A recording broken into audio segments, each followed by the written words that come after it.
सोचिए एक ऐसा दिन जब देश की सबसे बड़ी अदालत जहां न्याय की रक्षा होती है वहां न्यायपालिका की गरिमा पर हमला किया जाए, वो भी सीधे भारत के चीफ जस्टिस के ऊपर। जी हाँ, ये घटना जो सिर्फ एक हमला नहीं है बल्कि ये पूरे हमारे डेमोक्रेसी, लॉ एंड ऑर्डर और जुडिशियल इंस्टीट्यूशन की मजबूती पर सवाल खड़ा करती है। जी हाँ, क्या ये हमला एक व्यक्तिगत नाराजगी का मामला है या इसके पीछे कुछ और गहरा कारण है?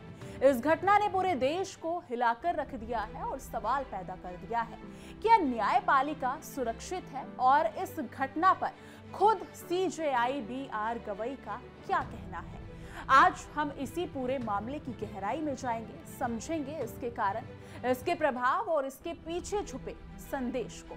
नमस्कार दोस्तों, आप देख रहे हैं इंडिया डेली का डिजिटल प्लेटफॉर्म और मैं हूं आपके साथ तानिया त्यागी। CJI B R. गवई का जीवन एक प्रेरक कहानी है। जब वो कॉलेज में थे तब उनकी रैंक तीसरी थी और वो अक्सर क्लासेस मिस करते थे, लेकिन इसका मतलब ये नहीं था कि उन्होंने पढ़ाई ही छोड़ दी हो। उन्होंने अपने तरीके से मेहनत की, पिछले 5 साल के हल किए हुए पेपर्स पढ़े, खुद को तैयार किया और आज वो भारत के चीफ जस्टिस बने हुए हैं। ये हमें एक बड़ी सीख देता है कि सफलता केवल नंबर और रैंक से तय नहीं होती।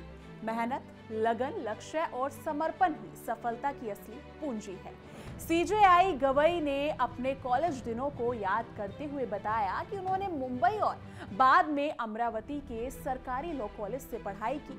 वो कहते हैं कि अक्सर कॉलेज में नहीं जाते थे, लेकिन दोस्तों की मदद से अटेंडेंस लगवा लेते थे, फिर भी उन्होंने तीसरी रैंक हासिल की। ये एक स्पष्ट उदाहरण है कि केवल नंबर पर निर्भर होना सफलता की गारंटी नहीं है। उनके जीवन का ये सफर युवाओं के लिए प्रेरणा है कि हार्ड वर्क और कमिटमेंट से आप अपने लक्ष्य को प्राप्त कर सकते हैं। 6 अक्टूबर की सुबह सुप्रीम कोर्ट में एक ऐसी घटना हुई जिसने पूरे देश का ध्यान खींच लिया।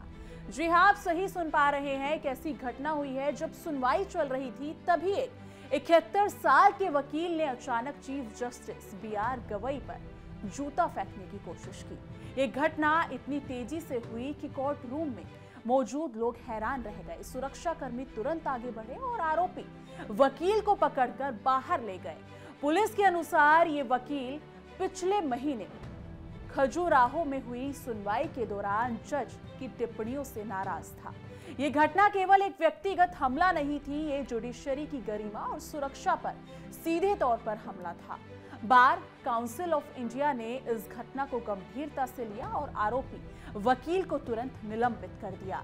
साथ ही कारण बताओ नोटिस जारी किया। सुप्रीम कोर्ट, बार एसोसिएशन और एडवोकेट ऑन रिकॉर्ड एसोसिएशन ने भी इस घटना की निंदा की। ये सिर्फ एक अदालत का मामला नहीं था बल्कि एक पूरे जुडिशियल सिस्टम के सम्मान के लिए एक चेतावनी थी। इस घटना ने ये सवाल भी खड़ा कर दिया, क्या हमारे देश में जुडिशरी की सुरक्षा पर्याप्त है? क्या लोग जुडिशियल इंस्टीट्यूशंस का सम्मान करते हैं या इसे चुनौती देना एक नई आदत बन गई है? जी हाँ दोस्तों, ये घटना केवल एक कोर्ट रूम का ड्रामा नहीं थी बल्कि एक बड़ी चुनौती थी जो हमारे लोकतंत्र के मूल को झंझोड़ सकती है। दोस्तों, कभी सोचा है कि कोई इंसान इतना बड़ा कदम उठा सकता है कि देश के सबसे बड़े न्यायाधीश के सामने अपना जूता फेंक दे? सोचने वाली बात तो है ना, लेकिन हकीकत में ऐसा ही हुआ है। सुप्रीम कोर्ट में एक वकील ने सीधा चीफ जस्टिस बी.आर. गवई पर जूता फेंकने की कोशिश की और इस घटना ने पूरे देश में तहलका मचा दिया। अब सवाल ये उठता है, आखिर क्यों? क्या ये सिर्फ गुस्से में किया गया था या इसके पीछे कोई गहरी वजह थी? आज हम आपको यही बताएंगे, जो सिर्फ एक कोर्ट रूम का ड्रामा नहीं था बल्कि भावनाओं, आस्था और न्याय के बीच एक बड़ा सवाल भी है। जी हाँ, दरअसल 6 अक्टूबर को 71 साल के वकील राकेश किशोर अचानक कोर्ट रूम में अपने जूते को लेकर चीफ जस्टिस बी.आर. गवई की ओर बढ़े और उन पर जूता फेंकने की कोशिश की। कोर्ट में हड़कंप मच गया। सुरक्षाकर्मी तुरंत पहुंच गए और वकील को पकड़कर बाहर ले गए। ये सिर्फ एक व्यक्तिगत विरोध नहीं था बल्कि एक तरह का विरोधाभास था, एक आवाज जो कह रही थी ये मेरे धर्म और आस्था के खिलाफ है। राकेश किशोर ने पुलिस को बताया कि उनका एक कदम सीजेआई गवई की भगवान विष्णु पर की गई टिप्पणी और उनके भाषण से प्रेरित था। उनका कहना था कि इसने उनकी धार्मिक भावनाओं को चोट पहुंचाई है। पुलिस पूछताछ में राकेश किशोर ने साफ कहा कि यह हमला किसी राजनीतिक वजह से नहीं था, ये उनके धर्म और विश्वास से जुड़ा मामला था। उन्होंने बताया कि जब उन्होंने सीजेआई की टिप्पणी सुनी तो वो रात को चैन से सो नहीं पाए। उन्होंने कहा, रात को भगवान मुझसे पूछते थे कि इतने अपमान के बाद मैं कैसे आराम कर सकता हूं। जी हां, इस घटना के पीछे की वजह शुरू हुई थी एक मामले से जो खजुहारे मंदिर के पुनर्निर्माण से जुड़ा था। इस मामले में सीजेआई गवई ने कहा कि ये मामला एएसआई के अंतर्गत आता है और याचिका को खारिज कर दिया। उन्होंने कहा था कि भगवान से कहो कि वही कुछ करे।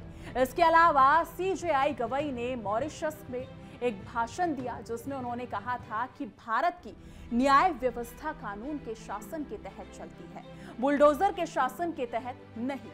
राकेश किशोर के अनुसार ये टिप्पणी उनके लिए अपमानजनक थी और उन्होंने इसे अपने धर्म का अपमान माना। इसी वजह से उन्होंने अदालत में विरोध का कदम उठाया। आइए सुन लेते हैं राकेश किशोर ने और क्या कहा। बात यह है कि मैं बहुत ज़्यादा आहत हुआ कि 16 सितंबर को चीफ जस्टिस के कोर्ट में एक पीआईएल किसी व्यक्ति ने दाखिल की, तो गवई साहब ने उसका जो है पूरी तरह से पहले तो मजाक उड़ाया। मजाक इन द सेंस कि ये कहा कि भाई आप मूर्ति से प्रार्थना करो, जाके आइडल से कहो कि वो अपना सर खुद रिस्टोर कर ले। जबकि हम देखते हैं कि यही चीफ जस्टिस बहुत सारे धर्मों के खिलाफ, जो दूसरे समुदाय के लोग हैं, आप सब जानते हैं वो लोग कौन हैं, उनके खिलाफ जब कोई केस आता है तो बड़े बड़े स्टेप, जैसे मैं एग्जाम्पल देता हूँ, हल्द्वानी में रेलवे की ज़मीन पर एक विशेष समुदाय का कब्जा है। जब उसको हटाने की कोशिश की गई तो सुप्रीम कोर्ट ने स्टे लगा दिया 3 साल पहले, जो आज तक लगा हुआ है। ऐसे ही नुपुर शर्मा का जब मामला आया तो कोर्ट ने कह दिया आपने माहौल ख़राब कर दिया।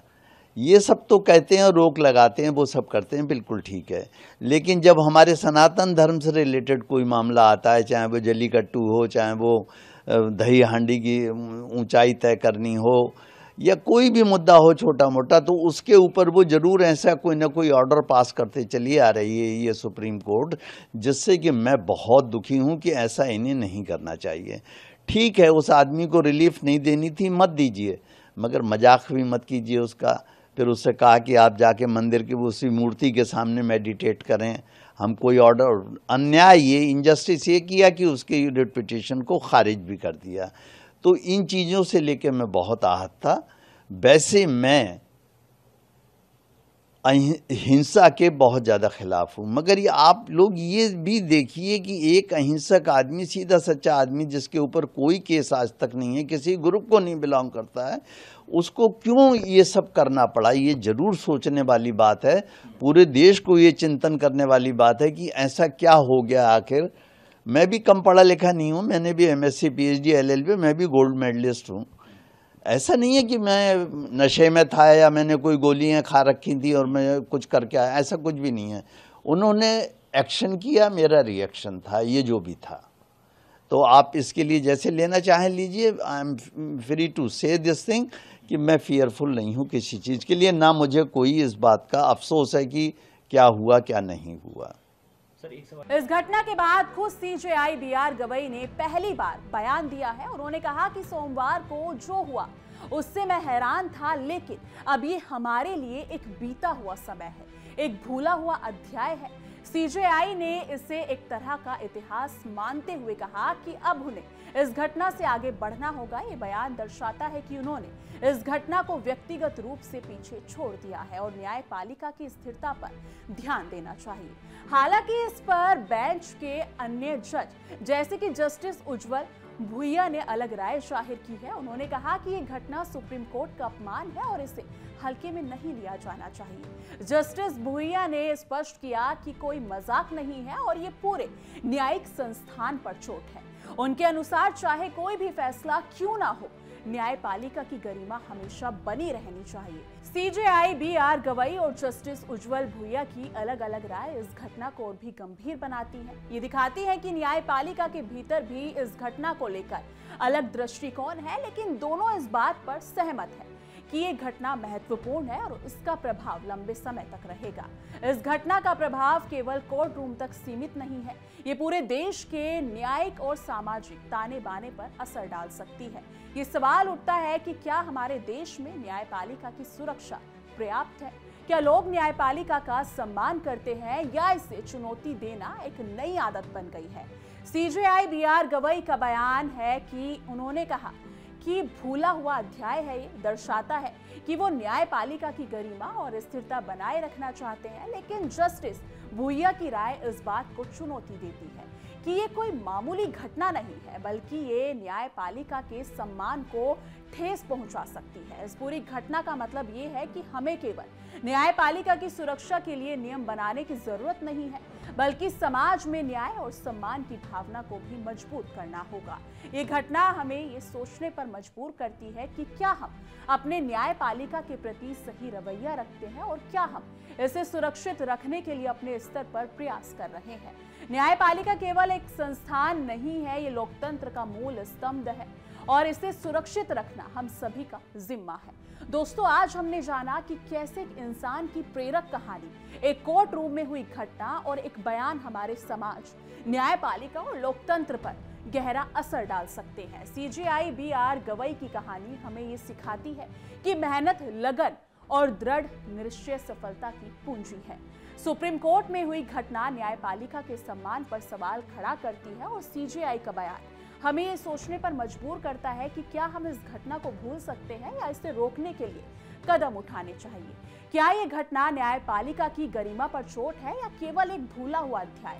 ये सवाल सिर्फ न्यायपालिका के लिए नहीं, बल्कि पूरे देश के लिए बड़ा है। हमें ये सोचने की जरूरत है कि क्या किस तरह के समाज में हम रहना चाहते हैं। एक ऐसा समाज जहां कानून और न्याय का सम्मान सर्वोपरि हो। ये घटना इतिहास का एक पन्ना है और इसका असर आने वाले समय में हमारे लोकतंत्र पर लंबे समय तक रहेगा। लेकिन दोस्तों, इस मुद्दे को लेकर आपकी क्या राय है? कमेंट सेक्शन में अपनी राय जरूर साझा कीजिएगा।